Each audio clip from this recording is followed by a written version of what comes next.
ทศจักนาทีหนึ่งก่อนเด้อ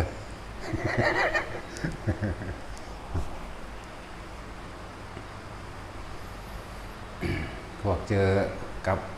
ความรู้สึกทางกายหรือสภาวะต่างๆอันนี้นิ่นสำหรับผู้ที่ภาวนาเข้าไปเกิดสภาวะการรู้เห็นการได้กินการได้ยินเสียงตลอดทั้งความรู้สึกทางกายเด้อทุกอย่างที่มันเกิดขึ้นบ่ว่าสิโยกร่างกายโยกเดี๋ยวเริ่มต้นด้วยว่าคนที่จับจุดอุณาโลมเป็นแล้วคนที่เข้าใจแล้วคำว่าฐานที่ตั้งแห่งจิตเข้าใจแล้วคำว่าสมาธิแปลว่าจิตตั้งมั่นอยู่ได้ที่ฐานแห่งที่เดียวในความรู้สึกเดียวคือระหว่างกลางหน้าผากเขาเองให้เข้าใจดีแล้วต่อมาในความรู้สึกที่มันเกิดต่อไปเรียกว่าปีติอื่นๆมันก็แทรกขึ้นมาถ้าเขาน่วงอยู่ในระหว่างกลางหน้าผากได้แล้วบางคนก็โยกซ้ายหรือขวาหน้าหรือหลังอย่าส่งความคิดออกไปหาเหตุผลกับมันบ่ต้องว่าเกิดขึ้นจากหยังเหตุจังใดสิเศร้าหรือนี่คือหยังร้ายหรือดี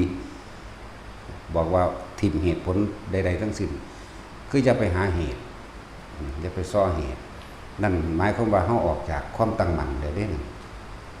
เข้าใจบ่ล่ะหมายถึงว่าเฮาออกจากความตั้งมั่นในฐานคือเฮาเอาฐานเดียวเลยจึงบอกว่าทุกคนให้เอาฐานเดียวสมถาน40มันได้เฮาเอาฐานเดียวนี่เอาแต่ความรู้สึกตัวในตัวเดียวนี่โยกก็ให้รู้โยกมันก็รู้โดยของมันเองโดยธรรมชาติกายรู้อยู่แล้วแต่ว่าบ่ต้องเอาความคิดออกมาหาเหตุผลโยกซ้ายขวาต้องการให้หยุดก็แค่ใส่ความรู้สึกหยุดเลยเหมือนกันบางทีก็ขนลุกนี่ แต่คำว่าโยกสั้นซ้ายหน้าหลังซ้ายขวาภาษาบาลีว่าพระภารณาปิติถ้ามีอาการขนลุกแทรกซ้อนขึ้นมาบัดขนลุกตามไทยทอยตามตัวตามหลังตามหัวหรือทั่วทั้งตัวก็ช่างเรียกว่าเป็นปิติแรกนะขุตกาปิติคือภาษาบาลีว่าขุตกาปิติมีอาการขนลุกปิติ2ปิติแต่มันสิขนลุกแบบใดก็ช่างบ่ต้องไปหาเหตุผลกับมันบ่ต้องไปหาว่าผีบ่มาเอาบุญบ่แล้วความคิดมันสิแล่นบุญหาผลสรุปมั่งหาหยังก็สร้างคือพยายามอย่าคิดออกอยู่จุดเดียวถ้ามันเป็นจังซั่นอุณาโลมมันก็เกิดอยู่แล้วถ้ามันสิคิดเข้าลมเข้าใจบ่ล่ะวิธีกันมันนั่นน่ะคิดเข้าลมมันจังสิเชื่อมกันมาขึ้นมาเองก็เป็นอันเดียวอยู่คือเก่าอยู่คือพยายามจะเอาความคิดหนีออกจากกายแม้นมาคิดความรู้สึกอื่นก็เอิ้นว่าหนีออกจากจุดจิตตั้งมั่นออกจากตั้งมั่นนั่นแหละออกจากความรู้สึกเดียว นี่คือตัวแทรกบอกยังไงว่าตัวแทรกก็ว่าได้ตัวที่3คือมีความส่วนมากตัวที่ว่าขันิกาปีตินี่หมายถึงมันสิ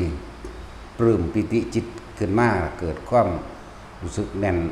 หน้าอกนี่เป็นแน่นด้วยความปลื้มดอกแน่นด้วยปีติแน่นด้วยปราโมทย์ดอกแต่ตัวนี้เวลาฟังธรรมมันจังเป็นดอกคือจิตมันยอมรับมันเลยร่วมมาแบบยอมรับมันจังลักษณะคือให้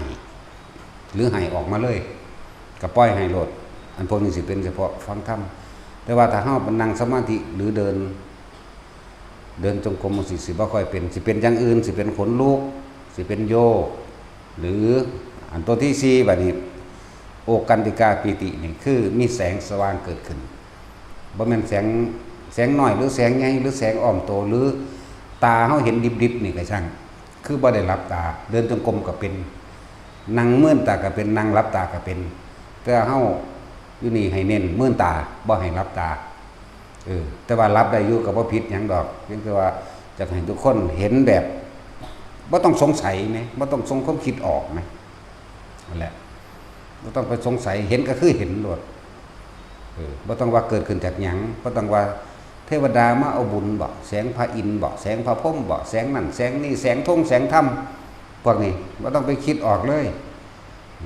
อยู่ในความรู้สึกเดียวเหมือนเดิมเดินกันใส่ความรู้สึกเดียวหน้าผากเหมือนเดิมนั่นแหละแก้ตัวนี้ไปอีก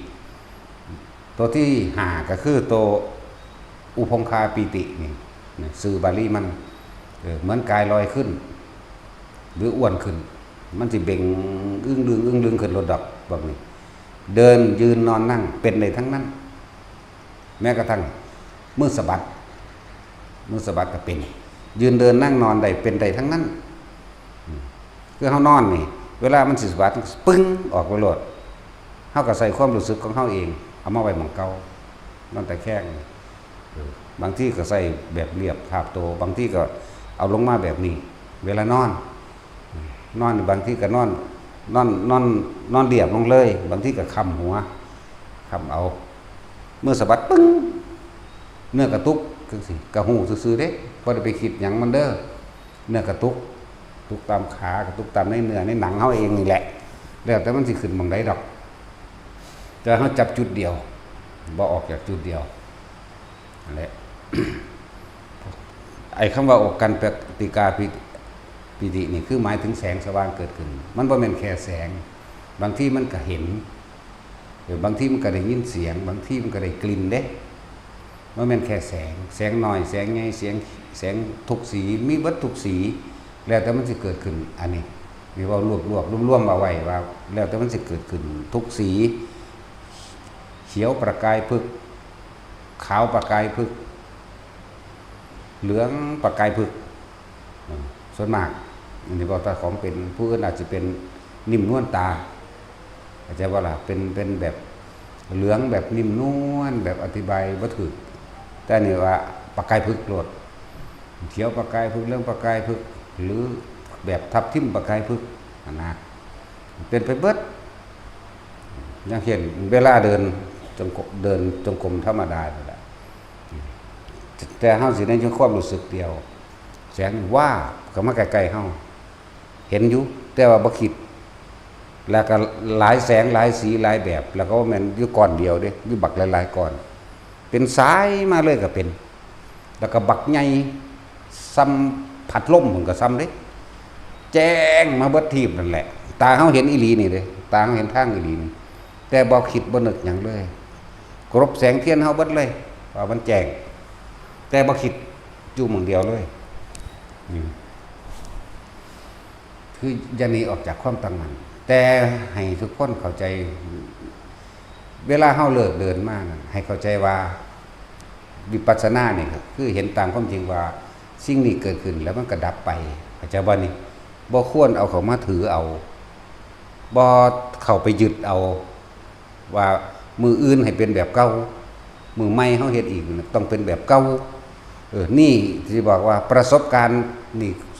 ต่างๆที่มันเกิดขึ้นมันเป็นเพียงแค่ประสบการณ์ที่เห็นในขณะนั้นทิ้งไปเสียอย่านำเข้ามาคิดใหม่เข้าใจบ่ล่ะนั่นแหละจึงบอกว่ามันถิ่มบ่เป็นมันยังไปดึงมาอยากให้เป็นคือเก่านี่แมั้ยผู้ใดความสงบก็จะเป็นสงบ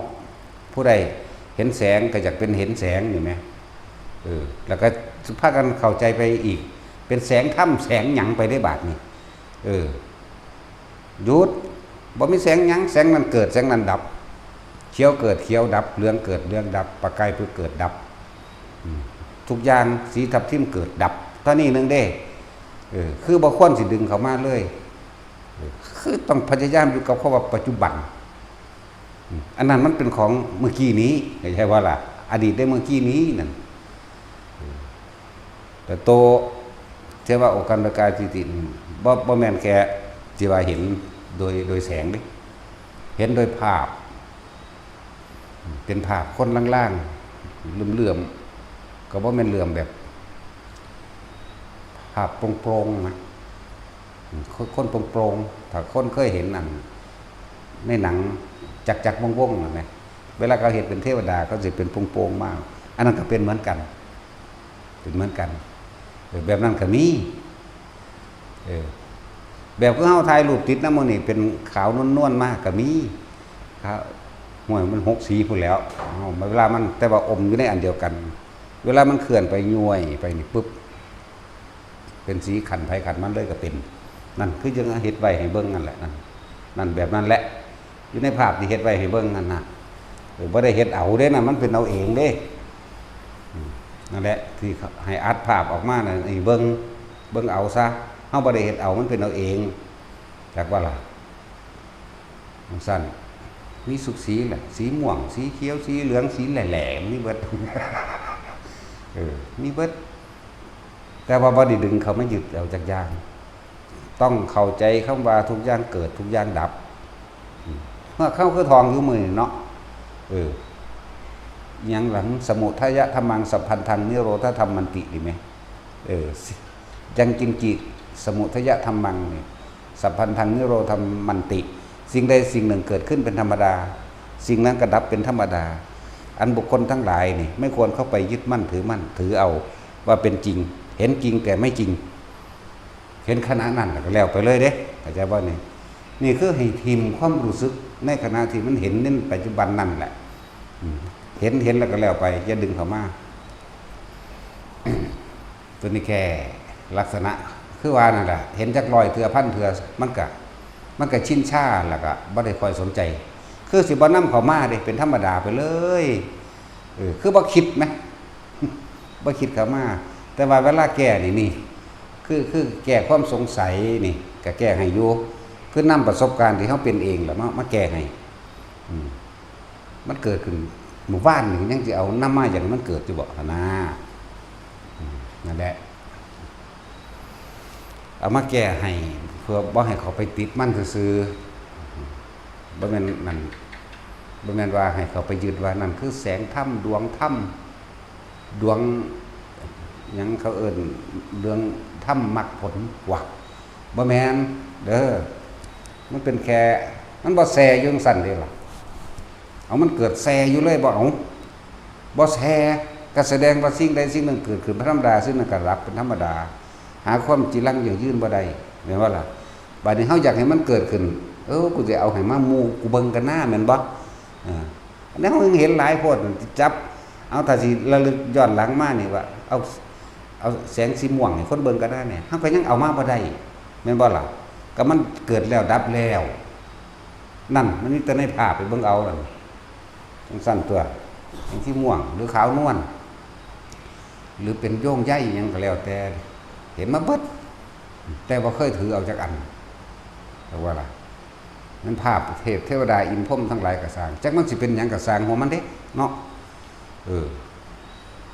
เป็นหยังก็สร้างแค่เฮาเห็นในขณะนั้นครับ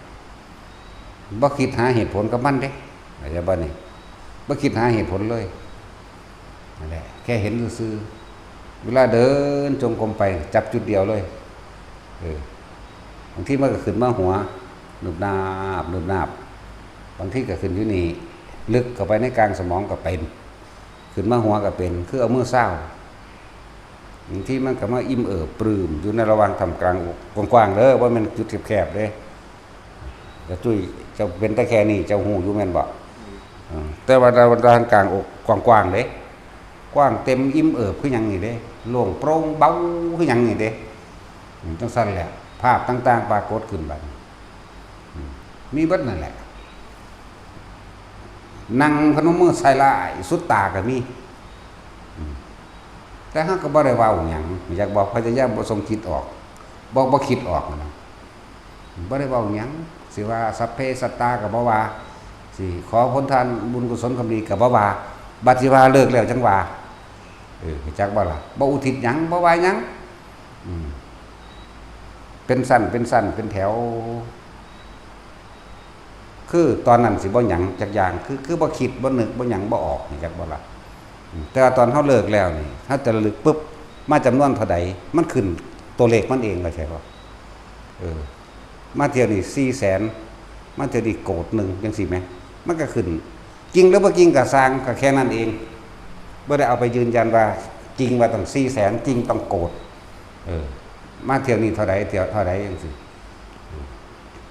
1200,000 โกดบวกอีกเท่านั้นหมื่นเท่านี้นั้นมันก็มีลักษณะนั้นแต่ว่าบ่ได้เข้าใจว่าจริง คือหูเห็นอยู่ในขณะนั้นแม่นรู้ตัวเลขก็รู้ในขณะที่เฮาออกมาแล้วยังบาอันนี้มันถึงปุ๊บขึ้นมาเองดอกกันตัวจำนวนบุคคลที่มานะแต่ว่ามาจริงหรือบ่มาจริงบ่ยืนยันบ่ตัดสินหยังเพราะมันเป็นดึงผู้นั้นมาหามาให้คนเบิ่งบ่ได้แหม ว่าเดี๋ยวนี้มาเดี๋ยวนี้จังซี่มันก็เห็นบ่ก็บ่เห็นแทรกซ้อนนำอยู่พวกเจ้าอากลากอยู่นี่ก็พวกเจ้าก็บ่เห็นเขาสิไปเป็นบ้าอยู่ผู้เดียวบ่นั่นมาอยู่หั่นบ่เนาะนั่นแหละคือต้องถิ่มเป็นเพียงประสบการณ์ถิ่มไปเลยว่านี่คือแก่ภายใน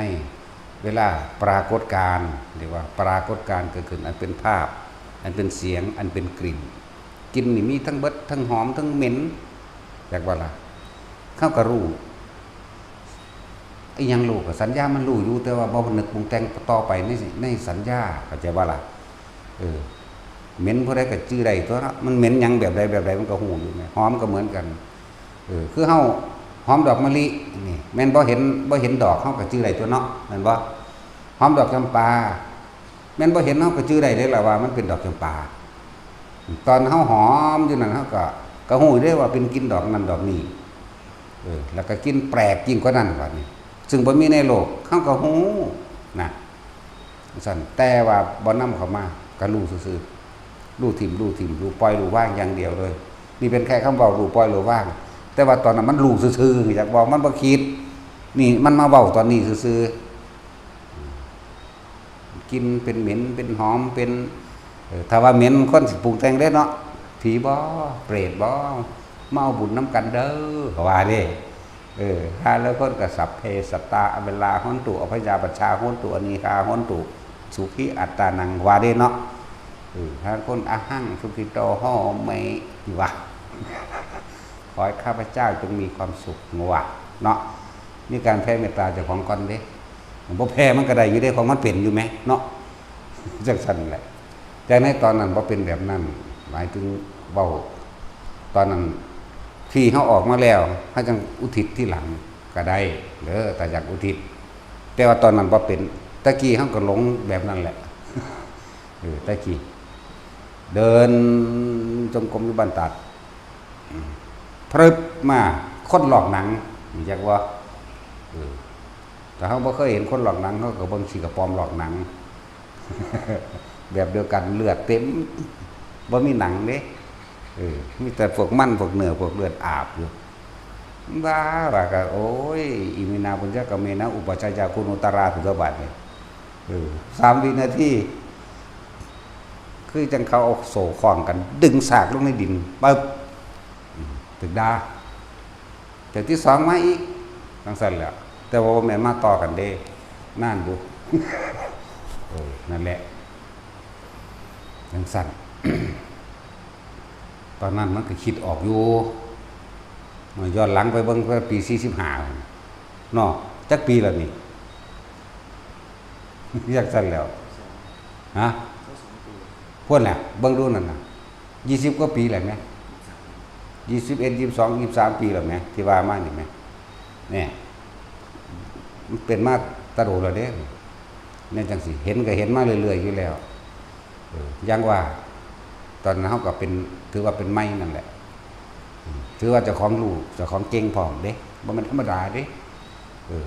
เบิ่งทรงจิตออกนอกความหมายของเพิ่นเนาะผู้ไปมีความปลื้มอกปลื้มใจดีใจคุยกับผีสางนางไม้เทวดาอินพรหมไปล่ะลืมความรู้สึกโตใช่บ่นี่และถ้าสิว่าได้มาน่ะก็เพราะว่าหลวงปู่มั่นตี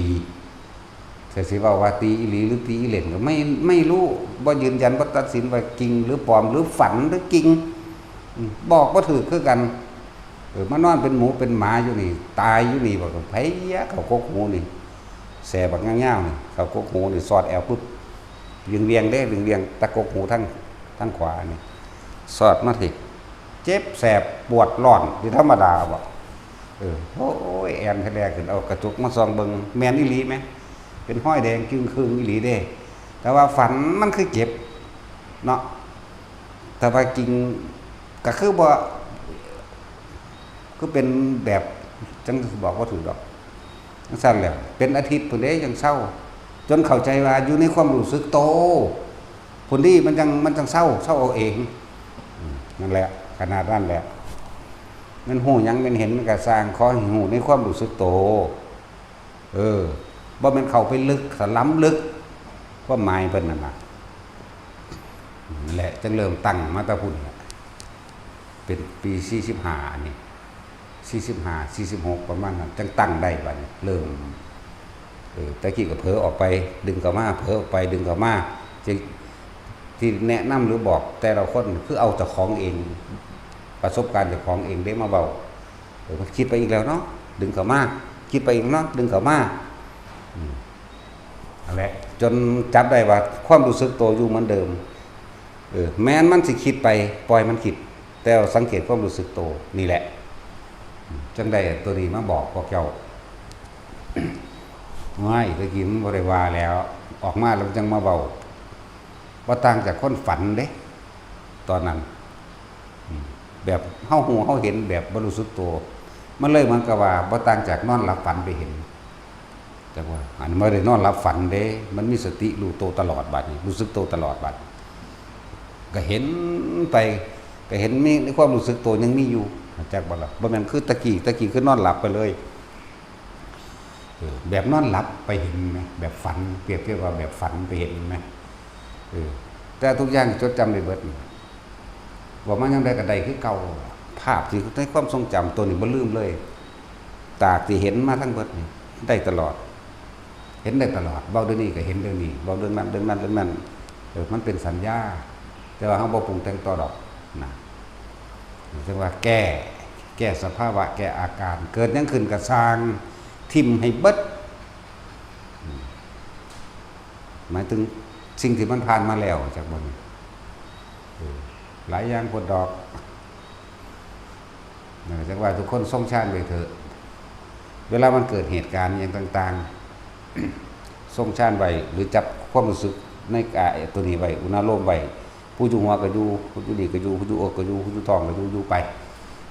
ว่าถ้าจะออกจากกายในความรู้สึกโตกายเวทนาจิตเวทนากายเป็นอันเดียวกันบัดนี้คือความรู้สึกตัวนั่นเองเป็นสั้น อย่างว่าวันนี้คนที่ส่งแบบนี้ได้อยู่ตลอดคือว่างูไหมงูโตซ้ำขานี่แหละถือว่าขาตัวกับว่าท่านถึงแต่ว่าขาตัวเล็กน้อยวะคือโอ้ยอยู่วางเลยเว้ยง่ายเติบอยู่พี่ละไปแต่ว่ามันสั่นมันหลอบอยู่ในกดเท่านี้สมมติเวลามันถือแสงนั่นก็ออกดำเหลื่อมๆไหมลุดไปลุดมาอย่างนี้มันเข้ามาบ่ได้ก็อย่างอาการมันสิคือเฮ้าอยู่ในลูกโป่งนี่ไหมเข้าใจว่านี่คือหลอบวงในลูกโป่งคือเฮ้านั่งอยู่กลางลูกโป่งอันนั้นก็ลุดไปลุดมาลืดมาอยู่เพราะเท่านั้นแต่ว่าเขาบ่คิดเด้เห็นซื่อๆเด้นี่เห็นนี่บ่แม่นเห็นแบบฝันเอาเด้บ่แม่นนอนรับฝันเด้แล้วก็บ่แม่นนั่งรับตาพร้อมนั่งสมาธิก็นั่งธรรมดาอันเจอก็เอาขากล้วยกันไปยาวๆเลยก็นั่งเอามือธรรมดาเบิ่งไปเบิ่งมาอยู่หั่นบ่คิดพี่ความรู้สึกคือพี่เข้าใจว่าล่ะตัวนั้นก็ลุดไปลุดมาอยู่แล้วก็หายไปอันใหม่ขึ้นมาแทนเป็นผีก้อยเข้ามาแบบดูนเข้ามาเด่นออกไปดูนเข้ามาเด่นออกไปปึ๋งเข้ามากับกระเด็นออกปึ๋งเข้ามากับกระเด็นออกแต่บ่คิดอย่างก็เบิ่งซื่อๆนั่นแหละจังว่าหลายๆอย่างมันบ่ต้องไปคิดหาเหตุผลหยังมันดอกมันคือหยังมันซื่อว่าจังไดแม้ว่าล่ะก็บอกว่ามันเป็นเพียงแค่ประสบการณ์ที่เกิดขึ้นแล้วก็ดับไปเป็นแค่ประสบการณ์ที่ผมพบเห็นในขณะนั้นบ่ผมควรสินำเข้ามาหาสื่อมันดอกอย่าคิดออกอย่าไปหาเหตุอย่าไปหาผลอย่าไปหาหยังมีแก้หลายๆอย่างแล้วแต่ไผสิถูกหม่องใดเด้อผู้ใดประสบการณ์หม่องใดก็จื้อเอาไว้ตัวว่าเพิ่นว่าไว้นำเขาไม่คิดเห็นหยังก็สร้างให้อยู่ในความรู้สึกโตนั่นแหละถือเลยว่าแก้แนวมื้อนี้ บางที่ความอุณหภูมิก็เกิดเนาะหน้ากันตึงขึ้นมาพร้อมเด้หน้าสิตึงขึ้นมาแล้วก็มีขึ้นหมดไตให้ไตคือสิเข้าหูก็บ่เข้าคือสินั้นก็บ่หยังดอกจะคิดออกเด้คิดออกหมายถึงว่าพวกเจ้าถูกหลอกออกจากความตั้งมั่นคือออกจากฐานแล้วออกจากสมาธิแล้วออกจากฐานที่ตั้งแห่งจิตแล้วฐานที่ตั้งแห่งจิตต้องบอกว่าเป็นความรู้สึกโหลดเอาความรู้สึกนี่อย่าออกจากความรู้สึกคิดออกปั๊บความรู้สึกก็ออกนำกล้าและกลัวเกิดขึ้นทันทีเด้นั่นแหละแต่ผู้ใดเฮ็ดจังซี่ตลอดมื้อนึงเว้าโดยนั่นไว้เอาทรงชาติได้แต่ละมื้อมันเกิดอุบัติเหตุผลแห่งชาติสมาบัติก็มารักษาเฮาเองดอกมันสิลดส้นกันมันสิลดความลดปีนนั้นสิตึกส้นก็กระเด็นไปซื่อๆนี่แหละกระเด็นไปแบบลอยๆนิ่มๆครับแบบลอยๆไปแม่หรือว่าเป็นหยังนี่แหละนี่คือผลพลอยได้เด้อบ่แม่นจุดหมายนี่คือผลพลอยได้มันนั่งรักษาในตัวรักษากายเฮาเองดอกอันนี้เมืองจักหน้าที่นึงก็ยังดีเป็นผลพลอยได้นั่นแหละ แต่ก็ผลพลอยได้ก็คือโรคภัยไข้เจ็บต่างๆก็คอยทุเลาเบาบางตลอดถึงคนที่บ่เป็นคนซัวคนเด็กน้อยเป็นจังซี่มันฝึกไปของมันไปเรื่อยๆบ่เป็นโรคเลยเป็นตลกชราครับโรคหิว เป็นจังซั่นแต่ว่าเจ็บไข้ได้ป่วยนั่นบ่เป็นเลยเด้แต่มันฝึกไปของมันเรื่อยๆนั่นแหละสำหรับผู้ที่เป็นอยู่แล้วก็คอยทุเลาเบาบางลงเองนี่คือผลพลอยได้เด้อเป็นเครื่องๆกลางๆหายเลยแต่เป็นนักก็คอยทุเลาเบาบางลงมาเองอีกอย่างนึงก็คือเป็นเหตุแห่งความสมปรารถนาในโภคทรัพย์ใช่ป่ะล่ะการเงินการงานแต่ว่าบ่แม่นจุดหมายเด้ที่ทรงชาติที่เฮ็ดแบบนี้บ่แม่นเฮ็ดเพื่อให้รวยบ่แม่นเฮ็ดเพื่อให้ป้องกันเข้าใจบ่ล่ะแต่ว่าเพื่อทำให้จิตตั้งมั่นเมื่อจิตตั้งมั่นเกิดเป็นสมาธิแล้วก็ทำเพื่อให้เห็นอนิจจังเห็นทุกข์เห็นอนัตตาเห็นความเกิดเห็นความดับแล้วก็จุดหมายเฮาคือเป็นวิหารธรรมก็ว่าเป็นเรือนแห่งใจก็ว่าเข้าใจบ่ล่ะเป็นที่อยู่ของใจบ่ให้มันคิดออกก็ว่าเด้อนี่คือจุดหมายมันจุดหมายบ่แม่นเฮ็ดให้รวยแต่ว่าไผอยากรวยก็เฮ็ดเอา แต่ว่าบ่แม่นเฮ็ดให้รวยเข้าใจว่าบ่แม่นเฮ็ดให้สมปรารถนาในเงินในทองในงานเด้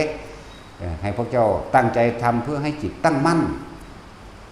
เพื่อสิเห็นอนิจจังอนัตตาเพื่อสิเห็นความบ่จีรังยั่งยืนของสัพพวัตถุข้างนอกสังขารนอกและสังขารในคือความคิดเพื่อสิเห็นตัวพี่วิเด้จุดหมายมันนะแต่นั่นคือผลพลอยได้การเงินการงานก็คอยเป็นไปเองมันสิเอาเงินเอางานมันสิเอาเงินมาล่อพวกเจ้าออกจากการฝึกการปฏิบัติธรรมเข้าใจบ่ล่ะมันสิเอาพวกนี้เด้บางพวกก็ไปหาเห็นเลขเห็นหวยเด้อเศร้าเด้อเห็นที่แรกกูบ่ซื้อดอกเว้ยออกแต่ที่สองยึกๆยักๆออกแต่ที่สามบักของงวดเดียวว่าทุ่มเต็มที่บ่ไกลเลยอยากว่าล่ะจะไปหาเฮ็ดแนวนั้นเอาแหวงหน้ากูทุ่มเต็มที่บ่มีกูก็ยืมซื้อมันบ่ได้ออกได้บาดนี่มันสนะอยากว่าพวกเจ้าแพ้มันแล้วความโลภนะมันจะเอา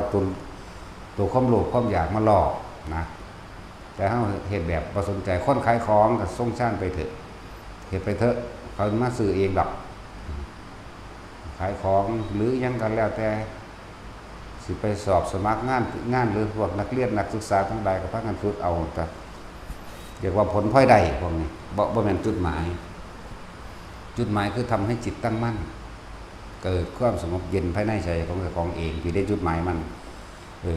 แล้วสติปัญญาก็สิค่อยพิจารณาเห็นตามความจริงว่าสิ่งทั้งหลายทั้งปวงมีความเกิดมีความดับแค่นั้นเองบ่มีหยังที่ยั่งยืนกายก็ว่าเป็นของเฮาเองแต่ว่ามันเป็นของเฮามันก็บังคับได้ตัวมึงอย่าหิวนะมึงอย่าห่อนนะเนาะมึงอย่าหิวมึงอย่าห่อนมึงอย่าปวดท้องไทยท้องเหี่ยวนะแน่มึงพยายามปวดเด้เนาะถ้าปวดมากเอาแต่บังคับมันจี้มึงอย่าปวดตอนนี้หอดเงื่อนก่อน ถ้าว่าได้นี่แต่ให้เห็นความบ่เป็นของตนให้มันเห็นความบ่จีรังยืนเห็นความยึดมั่นถือมั่นของเจ้าของเองนั่นแหละจักว่าล่ะบ่คนสิเขาไปถือเอานั่นแหละเห็นแนวมื้อนี้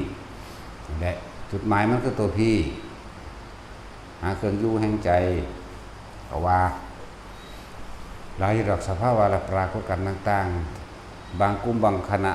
เข้าใจว่าเป็นดวงถ้ำเด้ขึ้นเอาฮอดทั้งกกใหม่เด้ ลูกยางทั้งสิรับตาเด้บ่ธรรมดาเด้มันอยู่ไสล่ะอยู่ผู้พานกับเป็นอยู่กาญจนบุรีก็เป็นนี่ขึ้นเอาทั้งกกใหม่นี่ รับตาขึ้นไปมันขึ้นได้จังไดยามเช้าได้จังหูยินห้องอยู่มาเอาผมแน่มาผมแน่อยู่หาเลี้ยวหาแล้วตั้งแต่ทั้งหัวเฮาโอ้ยมันขึ้นไปแม่มันจังได๋ตัวบัดนี้ มันขึ้นแล้วดวงถ้ำบ่ครับซั่นโอ้ยกูบอกแล้วตัวว่าให้มื้อตายเหตุมันจังบ่ตัวมึงว่ามึงรับตายเหตุว่าสั่นลงมาบ่ได้โอ้ยก็ได้หาวิธีตัวเอาเครือใหม่เอาหยังคอยต่อคอยมัดไปมันบ่แม่นว่าสิมีคนหลายเด้อบ่แม่นว่าเอาค้อนที่ตะปูเอิ้นรถฉุกเฉินหรือเอิ้นรถกระเช้าไปเอากันลงได้อยู่ในป่าเครือใหม่มัดไปแต่ละอันแต่ละเฮาก็ขึ้นไปนำมัดไปนำขึ้นไปนำมัดไปนำเด้ทั้งเพื่อแล้วมันจะคอยลงสั่นอยู่สั่นลงมาถ้ามันเมื่อยมันจะโดนมันหิวเข่า พี่เบิร์เต้ถามกันเราลงมาได้แล้วมันเป็นจังไดตัวนี้โอ้ยแสงสว่างบักใหญ่สำคัญมันว่าเด้ก็บอกว่าเธอจงมายื่นมารับเอาเราตถาคตจะให้ดวงธรรมเธอได้สำเร็จขั้นโสดาบันแล้วท่านผมก็รับเอาทั่วว่าซั่น คือเดมือไปอยู่ดิมันทั้งเลื่อนไปเรื่อยๆผมก็นํทั่วซั่นก็ขึ้นไปเลยตอนบ่ฮู้เมื่อจะขึ้นไปเลยตอนขึ้นมึงบ่ฮู้เมื่อเลยบอกบ่โอ้ยบุญเป็นเมฆ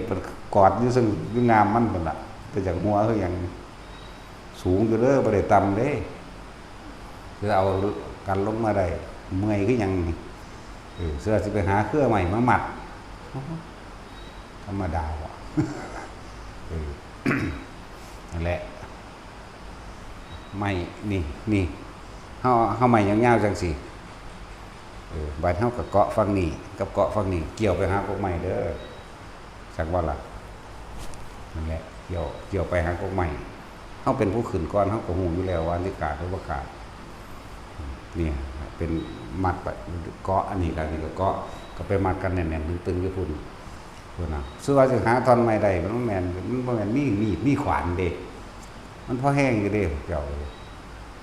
แล้วทักหัวทั้งนี้ทักหัวทั้งนี้ก็เอาไปมัดกันตัวบัดนี้มัดก็เป็นมัดแบบกิ้วเอาแบบอันคันสนอแม่แล้วก็คันสนอเอาเด้จังได๋หมุนอันนี้หมุนนี่ได้จังอยู่ดีเด้อผู้จักสิบอกไปหรอกว่าพ่อสำนักก็มึงไปกับอยู่นี่ หรือพวกไปก็มีแต่ว่ามีสิพ่อก็บ่ได้จังซั่น พ่อได้แม่ พวกตกเหวก็มีบัดนี้ตกเหวแต่ใครอยู่มันบ่ได้เลิกจัก 7-8 เมตรนี่แหละมันบ่ได้สูงปานใดตกเหวอันนั้นย่างไปเอาดวงถ้ำคือกันล่ะก็เลย ดวงถ้ำมึงสีใด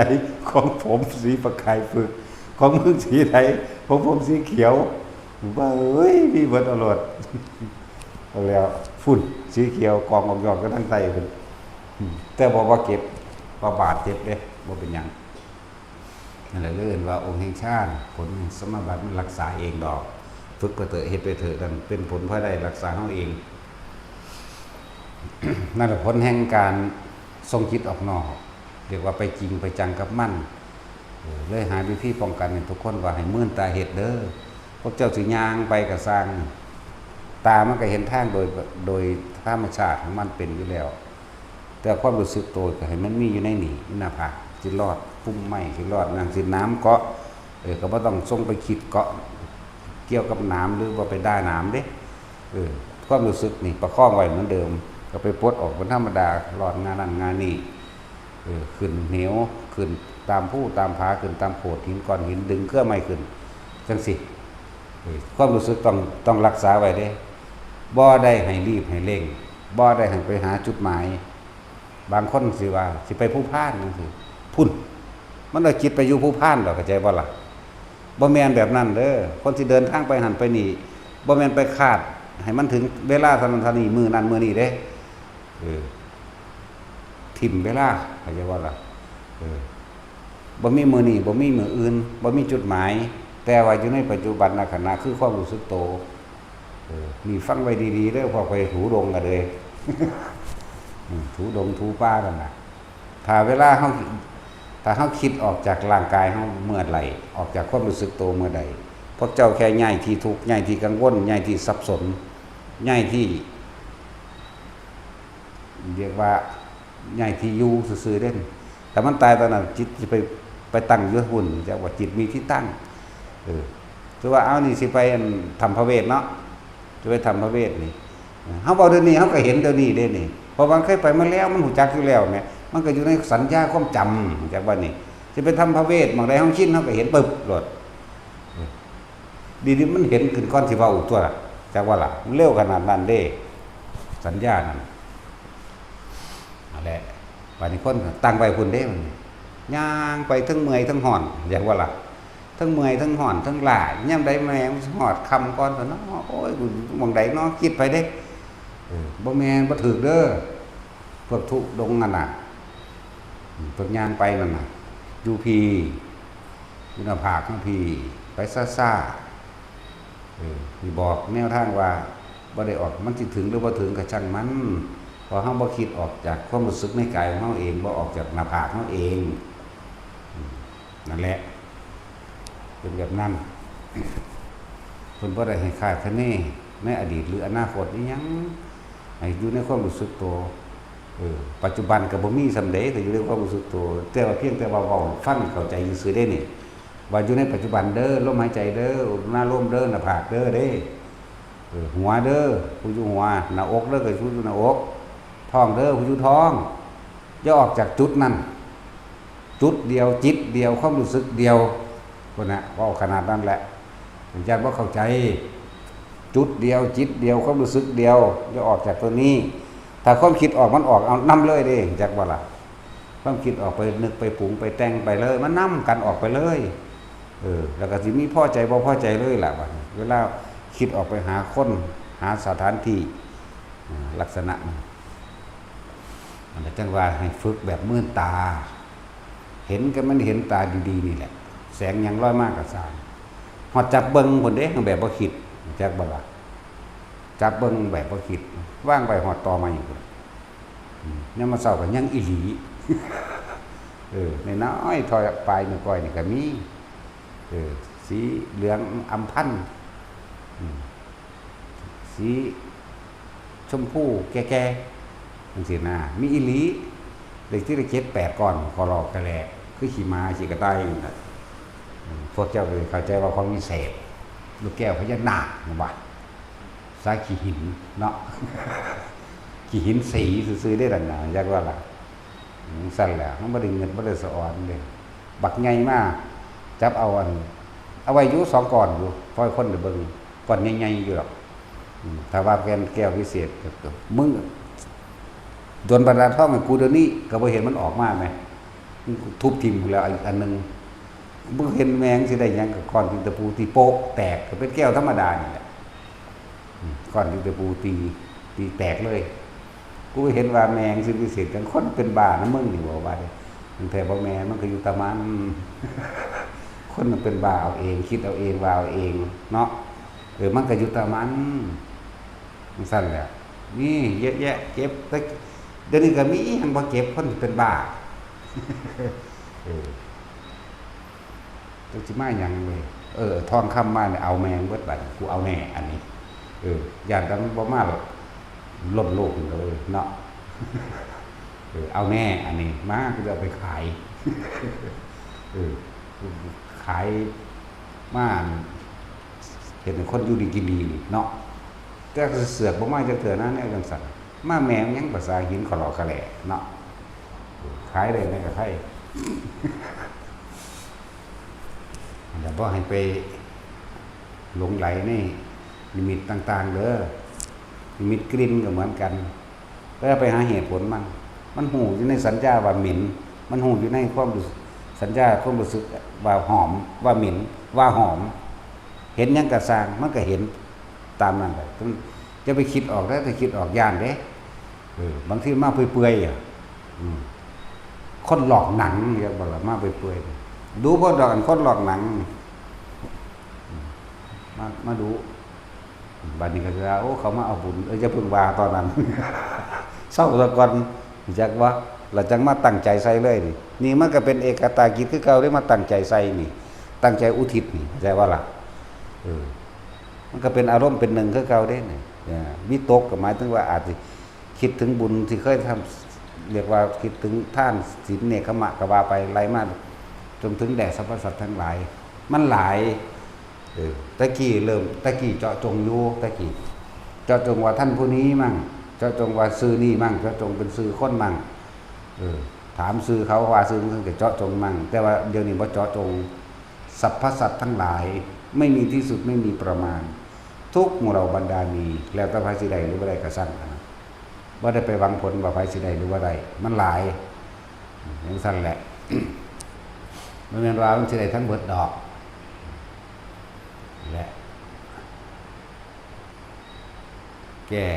อาการที่มันเกิดกับร่างกายเด้อแก้นี่คือบ่ให้ไปคิดนึกหาเหตุผลกับมันเนื้อกระตุกแขนสะบัดไส้สอดจากว่าล่ะ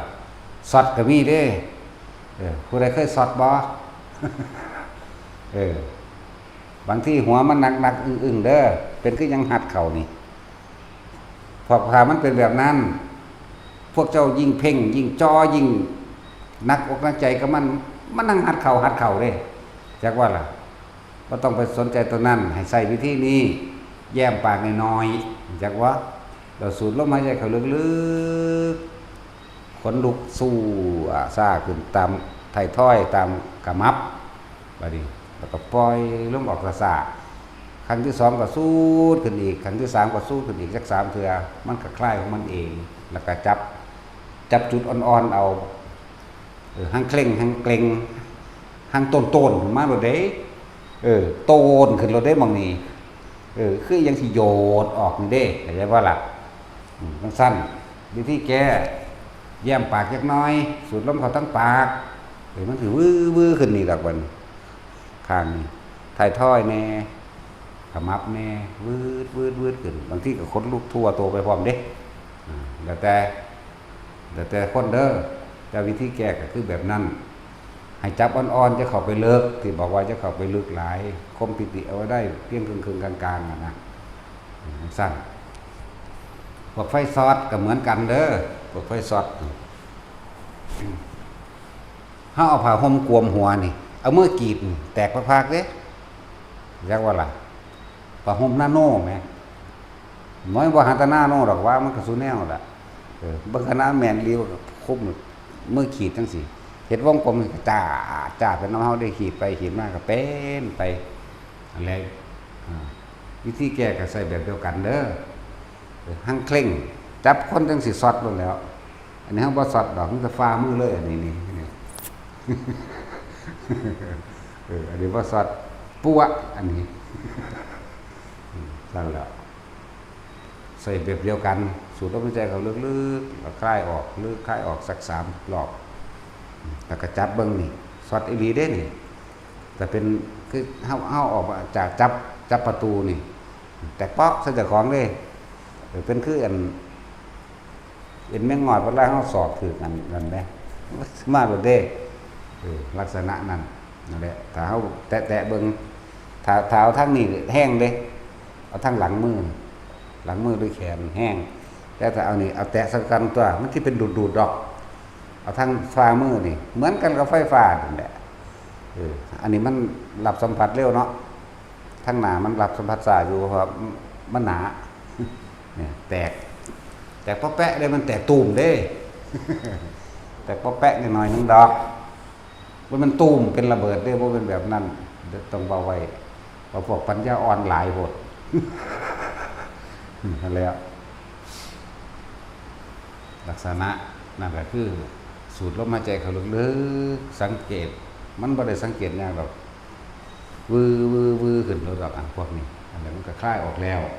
จะไปเพ่งจะไปเร่งจะไปเกร็งเข้าใจบ่ล่ะจะไปจดจ่อว่าเกิดจังขึ้นคือเฮ็ดจังใดคือสิเศร้านอนนั่นนี่ไว้แล้วก็ไปเว้าให้ผู้อื่นฟังพร้อมว่าเป็นจังซั่นจังซี่ก็พยายามอธิบายเรื่องสมาธิเขาฟังเขาบ่เฮ็ดคือเจ้าของเขาสิเว้าว่าเจ้าเป็นบ้าฟังบ่ล่ะพวกนั้นไปอธิบายเขาฟังพวกนั้นก็นี่ห้วยมันไปไกลแล้วเด้นี่เพราะมันจะค้ำแตกว่าจังว่าเขาสิคุ้มไปฉีดยาเด้เขาบ่ได้บ้าเขาเฮ็ดสมาธิว่าเด้บัดนี้คนทั้งโลกมันเข้าใจว่าคนบ้าก็เว้าแล้วนี่ผูกเจ้าไว้ได้บาดนี้ ผูกเจ้าก็ฉีดยาเจ้าก็ซึมเซอไว้ได้บาดนี้เนาะน้ำลายก็ยังไงออกนั่นเห็นบ่บ่ายอีหลีเด้อเอาไปแล้วบ่ายอีหลีมันเบิดฤทธิ์ยามันก็เว้าอีกเนาะเขาก็ฉีดอีกเอาไปมาเลยซึมเซอไปเลยบ้าแท้บัดนี้ จังซั่นแล้วนั่นแหละต้องมาถามพวกเดียวกันบ่แม่นสิไปเว้าโดยทั่วไปคนปฏิบัติอยู่คือกันมันบ่เป็นคือกันมันก็ยังคิดออกไปทั้งข้างเข้าใจว่าล่ะมันบ่ได้คิดตรงนั้นเด้มันบ่ได้คิดมาว่าเป็นอาการนั้นอาการนี้เด้มันเกิดบ่คือกันอันนี้แหละพวกสำหรับพวกช็อตเด้อ สิวางได้เว้ยไฟฟ้าสถิตมันช็อตแตกป้อแปะนั่นแหละมันเป็นคือจังเฮาเวลาเฮาคือเฮานุ่งเสื้อนานๆบ่อาบน้ำเนี่ยเวลาถอดเนาะแตกจากบ่ได้อันนี้เป็นจังได๋พวกที่คั่นอาบน้ำคือเฮา อันนี้บ่ได้ทรงชาตินี่ยังกระสร้างมันสกปรก มันเหงื่อออกมันนั่นมันนี่เข้าไปในตัวเวลาดึงออกแตกจากอีหลีนี่แหละจังซั่นแหละนั่นแหละบ่ต้องไปคิดหยังกับมันอย่าไปจะเพ่งอย่าเกร็งกับมันจะจ่อยิ่งอยู่เด้อให้กระสร้างสินำสิ่งที่ผ่านมาแล้วบัดนี้ทุกอย่างละบ่ว่ารูปรสว่ากลิ่นบ่ว่าเสียงบ่ว่าการเห็นต่างๆนิมิตต่างๆเขานำคิดเฮาสิติดเฮาสิฆ่าอยู่หั่นเพราะว่าเฮาบ่ทิ่มมันเองจักบ่ล่ะเฮาไปดึงสัญญามาแล้วเฮาก็ปรุงแต่งต่อเนี่ยเฮาไปดึงสัญญาสิความจำได้สิพวกเฮาผ่านมาแล้วมาดึงเข้ามาแล้วเฮาไปปรุงแต่งต่อได้นั่นมันบ่ผ่านเด้นั่นน่ะคือทุกอย่างต้องทิ่มเบิดเด้อเลิ่นว่าเอาอีหยังเป็นเครื่องทิ่มเอาลมมั่งเอาอุณหโลมมั่งมาอยู่กับมันทิ่มเอาเองเฮาบ่ได้ทิ่มมันละเอาเองเฮาบ่ได้ละมันเป็นของมันเองเพราะว่าเฮาบ่ไปคิดถึงมันเองนั่นแหละคือเฮาบ่ไปคิดถึงมันเอิ้นว่าละซื่อคือพวกว่าละกิเลส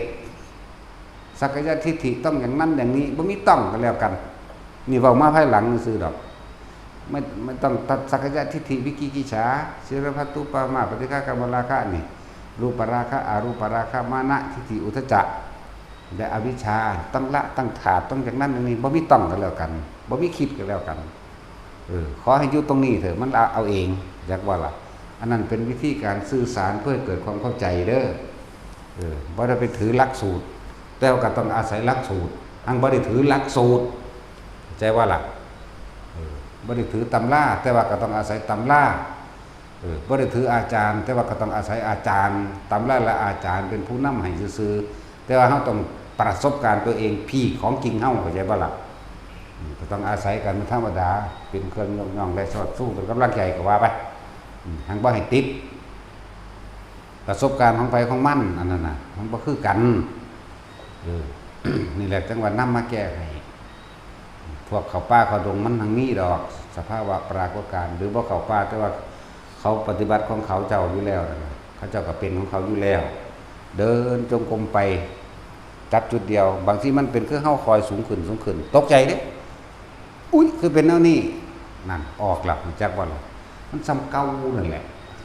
ความรู้สึกมันโกหกหลอกลวงพวกเจ้าไปคิดต่อมันเลยเป็นคือสูงขึ้นจังซั่นแหละ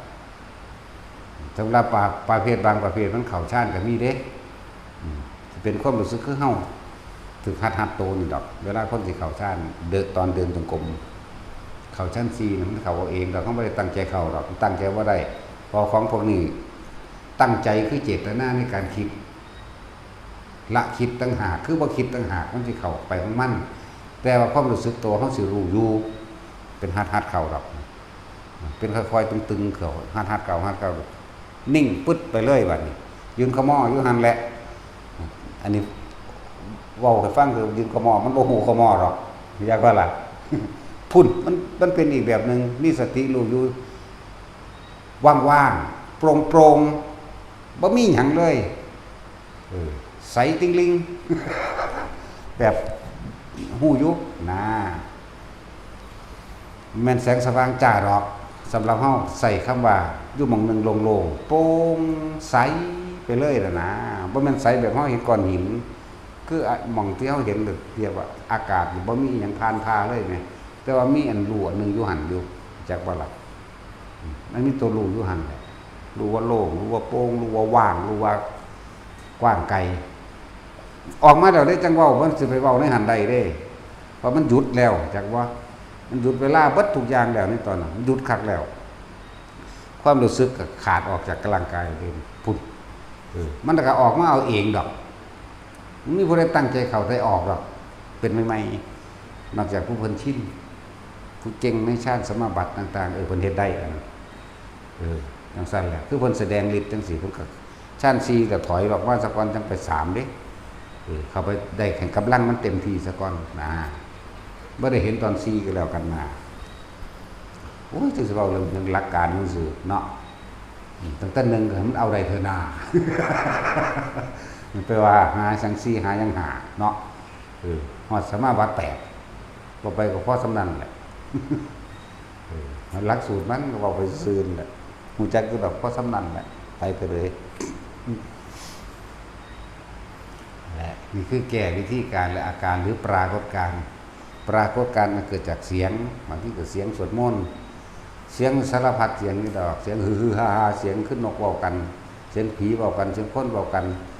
คือยังเขาจุดไฟนั่นแหละอยู่ซื่อก็เป็นกองไฟวาบเพราะว่ามีคน 3-4 คนเว้ากันปุ้มปั๊มอยู่ประมาณ100 เมตรตาเฮาก็เห็นบัดเฮาย่างไปนี่มันก็เป็นจังซี่บัดเฮาถอยมันก็ถอยว่าน้ำเฮาบัดเฮานั่งมันก็หยุดมันจุไฟพร้อมเด้เขากับจุไฟนี่แปลว่าโอ้ยจะไปเว้านำเขาพวกคนไทยเพราะสำนั้นแหละบ่พอปฏิบัติเพราะปานใดดอกเนาะเวลาเขาจุไฟตามกันจั่วนี่ขี้ไฟแตกขึ้นจากเด้นั่นแหละนั่นแหละบ้าล่องไปเบิ่งอีกกันหน้านี่คิดได้ป่ะนี่จากวันคิดออกได้นี่ไปมันก็ไปจังซี่คือเก่ากลับมามันก็กลับมานั่งลงมันก็อยู่เหมือนเดิมนั่นแหละแต่เฮาสิตั้งใจฟังเขาบอกกันเรื่องใดเงียบบ่ยินแต่เฮาเฮ็ดเป็นเสลออยู่นี่จักว่าล่ะเฮ็ดเป็นบ่ได้สนใจแหมบอกกันอ้ำขึ้นมาแต่ว่าหังได้ทรัพย์มั่งบ่ได้ทรัพย์มั่งเด้ก็สรุปแล้วคือบ่ได้ความหมายหยังล่ะเอามาปฏิบัติต่อกับบ่ได้หรอกอันนี้เป็นหลายเทื่ออยู่นี่เป็นหลายเทื่อแหละแต่ว่าจนเข้าใจว่าอย่าคิดออกอย่าออกจากตัวนี้อย่าออกจากความรู้สึกนี้อย่ามีความคิดไปหาผู้นั้นผู้นี้อย่าไปหาเหตุผลกับเขาบอกกันเรื่องไหนนออย่าฮู้จักนำเขาเนี่ยหลายอย่างกระดอกที่มันเป็นมาก็เลยเว้าอยากให้ทุกคนนั่นน่ะเวลาถ้าเจอแบบนี้ให้คิดถึงคำหลวงพ่อโอ้เพิ่นว่าบ่ให้คิดแต่คำว่าเพิ่นว่าบ่ให้คิดมันก็มันคิดเพิ่นว่าบ่ให้คิดอะไรมันจักว่ามันขนาดนั้นเด้ให้จักก็ล่ะตาศีลนี่เป็นประจำพระองค์บากไงเหลืองอลามมาโอ้อาจารย์ว่าว่าซั่นมันก็หายไปพร้อมกับโอ้อาจารย์ว่าหั่นล่ะอาจารย์ว่าบ่ให้คิดแน่คิดได้นั่นน่ะอาจารย์ว่าบ่ให้คิดจักว่าล่ะมันก็หายวับไปตัวละเนาะเวลาตอนเพิ่นเห็นบักใหญ่เด้พระนี่แจ้งสว่างเหลืองนวลตาบ่ได้แสบตาคือเฮาเห็นหลอดไฟแบบนี้เด้ตึกแน่ละตามเราเบิ่งแล้วก็เห็นอยู่ดอก 2-3 เทื่ออยู่ดอกแล้วก็บ่เห็นอีกเลยจังซั่นแล้วนั่นแหละ คือบักบอบบี้มันว่าเป็นคลื่นจังซั่นจังซี่คลื่นจังได๋ก็สร้างของมึงตัวมึงจะไปถามหาเหตุผลหยังกับมันบักห่านี่กูบอกแล้วว่ารู้ในปัจจุบันนี่นั่นเป็นแค่ประสบการณ์ผ่านมาแล้วยังจะไปถามซื่อว่ามันคืออีหยังมันคือปัญญาอ่อนเข้าใจบ่มันคือเป็นคลื่นแบบนี้ม้าจะมากัดม้าก็หยุดคือจังมีคลื่นกระแทกมันออกเนี่ยมึงก็ฮู้แค่นั้นก็พอตัวมึงจะไปเอาซื่อมันเฮ็ดหยังนั่นความเป็นประสบการณ์ผ่านแล้วจะนำเข้ามาคิดต่อฉะนั้นให้ทีมให้เบิดบัดนี้ถ้าฮู้ซื่อแล้วเป็นอีกแบบนึงมาถามอีกแล้วเป็นอีกแบบนึงมาถามอีกแล้วฟ้ามือตั้งแต่บาทนี่มันบอกฟังหยังบ่เข้าใจเห็นบ่ล่ะก็ถิ่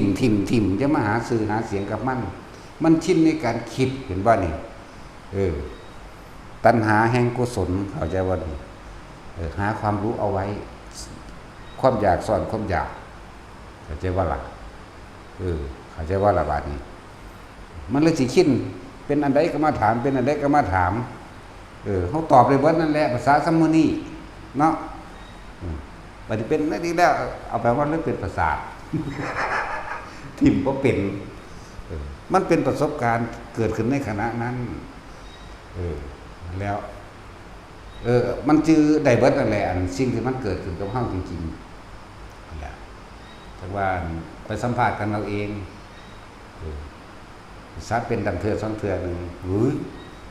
เป็นล้านเทื่อกูยังบ่นั่นกูเอาแค่เอาออกมาแก้ซื่อพวกถูดงมากนั่นไปสัมภาษณ์กันเด้อเขามีประสบการณ์หลายอยู่เด้คือมันเป็นไหมมันสิตื่นเต้นจากเว้าอยู่ไปถามเอาอะไรผู้บาจุ้ยจังสิไปถามเอาผู้บาจุ้ยคนนึงกับแล้วก็มื้อนี้แหละผู้บาหยังสมจิตนี่นะเสมียนมื้อนี้เสมียนไปจนเบื่อแล้วล่ะพอหยังบ่คือมันใหญ่ที่ทุกหรือว่าไปบางใดก็สร้างไปหาคิดบางหันบางนี้แบบนั้นแบบนี้พวกนี้ใหญ่ที่ทุกอยู่กับเจ้าของบ่เป็นบางใดก็บ่คือแต่ของคิดเอาไว้นานเห็นว่ามันไปคิดเอาไว้แบบนี้มันก็บ่ตรงตามที่คิดมันก็ทุกข์กันตัวนั่นแล้วพวกภาวนาจนเว้าประจำอยู่เด้อพวกอยู่ในป่าน้ำดงน่ะบ่แม่นว่าสูหากันไปย้ายหม่องทุกข์ย้ายหม่องกังวลคำว่าหมาขี้เลื่อนเข้าใจว่าไปอยู่หม่องใดก็เก่าหม่องหันแต่ว่าบ่เคยบอกเจ้าของ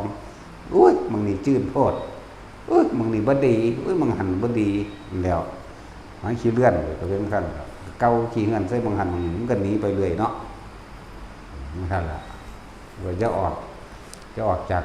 ผู้อยู่กับลมเป็นแล้วถนัดคล่องกับลมก็ลมเลยผู้อยู่กับอุณาโลมคล่องกับอุณาโลมเลยผู้อยู่กับหัวคล่องกับอยู่กับหัวเลยหนุนหน้าผู้หันโลดหน้าอกก็เหมือนกันนั่นแหละแต่ว่าเพิ่นให้เฮาหาเครื่องอยู่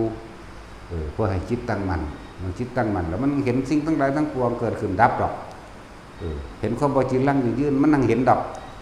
เห็นตัวใดเห็นความคิดเจ้าของนี่เด้มองมันสิจบเลยนี่จิตในคิดนี่เด้หลักธรรมทั้งเบิดการสิผ่านพาออกจากโลกได้ก็คือหลักการดูจิตนี่เด้แต่ว่าวิธีดูจิตก็ต้องอาศัยลมนั่นเด้สิมาตั้งคิดเอาเลยมันบ่ได้ดอกมันบ่มีความสงบมันเลยสิเห็นได้สมถะกับวิปัสสนาเป็นว่าความสงบก็คือสมาธิถ้ามันมีสมาธิมันจิตมันตั้งมั่นดีแล้วมันจึงจะเห็นความคิดของเองออกไปปรุงไปแต่งไปนึกอันนั้นอันนี้ได้เด้คือแบบว่าใส่ปัญญาอย่างเดียวนั่นน่ะประสาทเบิด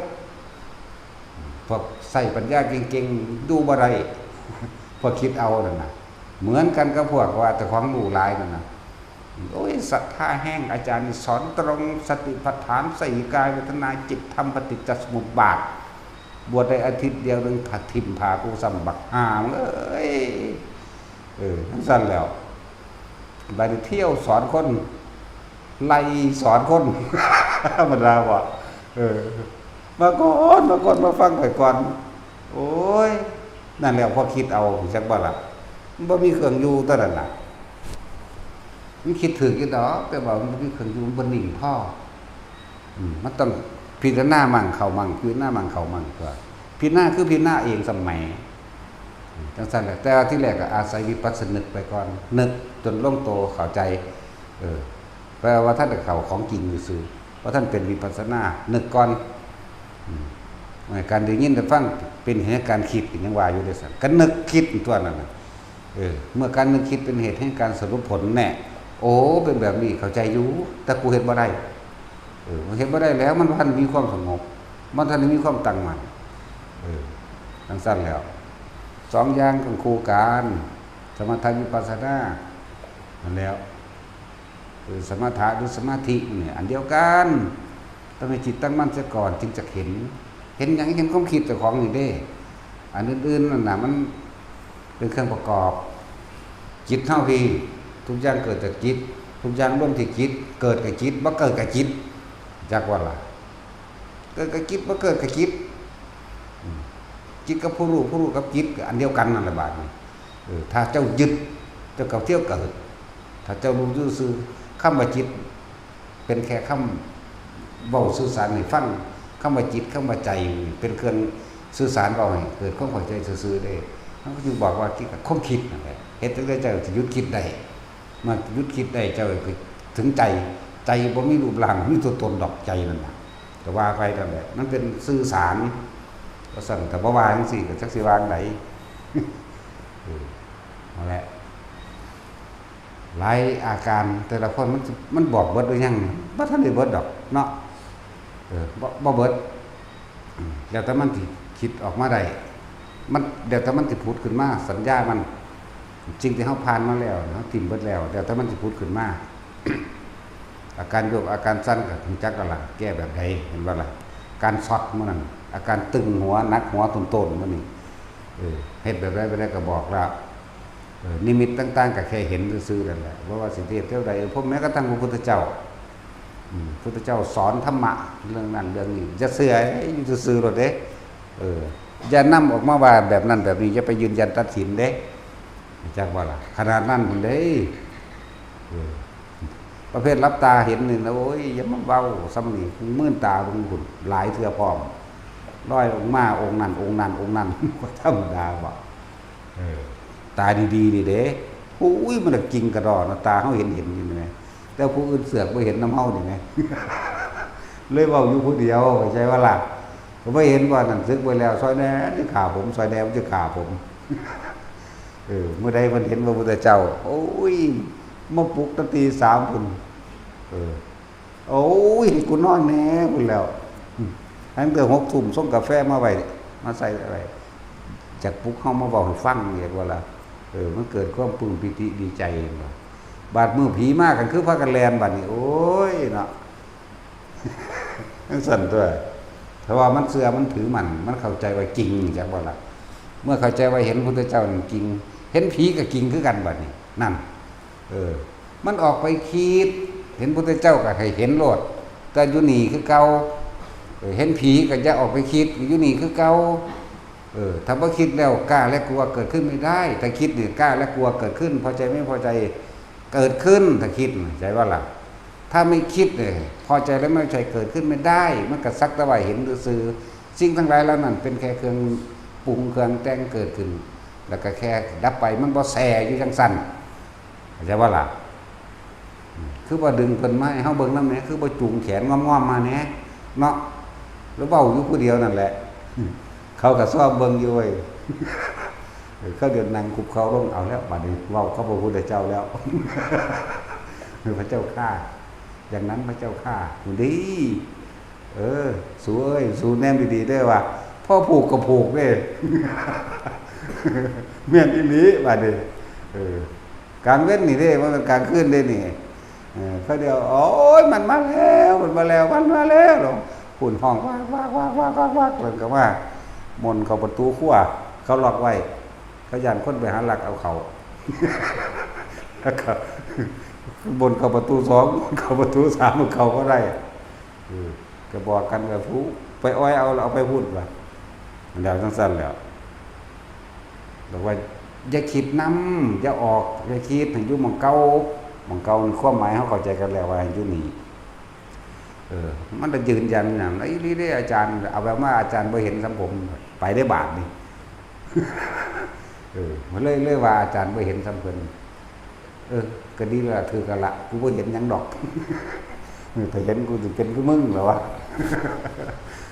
ซั่นแล้ว